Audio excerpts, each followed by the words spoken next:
For me, my favorite games have become the 1917 and 1920 Rose Bowls because those are the Rose Bowls that no one really talks about anymore, except for the fact that our first one was our victory. And in that first game, you have to remember that that was only the third ever Rose Bowl ever. And just as there are pundits today on football, there were pundits back then, and everybody was talking about how, the West cannot beat the East. The powerhouse in college football was the East. And so this third game, the Oregon versus Pennsylvania game, was going to be the big clash in football.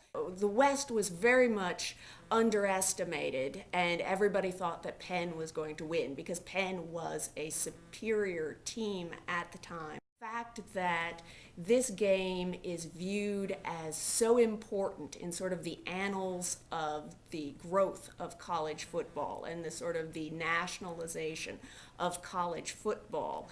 And here it is, it's Oregon playing that role. It's not one of those schools from California. It's Oregon who is being viewed to really break the mold. That is exciting. And the fact that we won, we beat Pennsylvania, which we weren't supposed to do.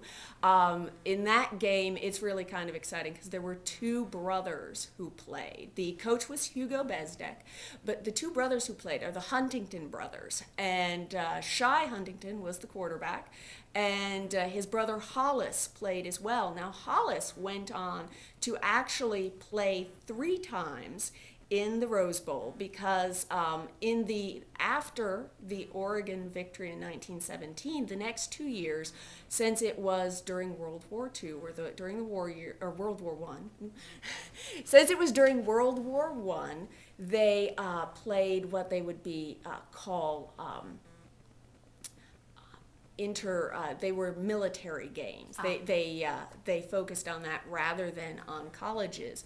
So, but he was on the Mare Island team. So he played actually in 1917, 1918, and 1920. So at that time, he was the only 3-time participant in the Rose Bowl.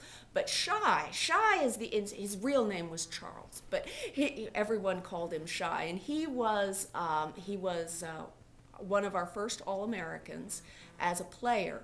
But what is most interesting about him is that he not only was the star player in the 1917 victory, but in 1920 he was the coach, and he became the first person ever to coach and play and take the team to the Rose Bowl for the same school.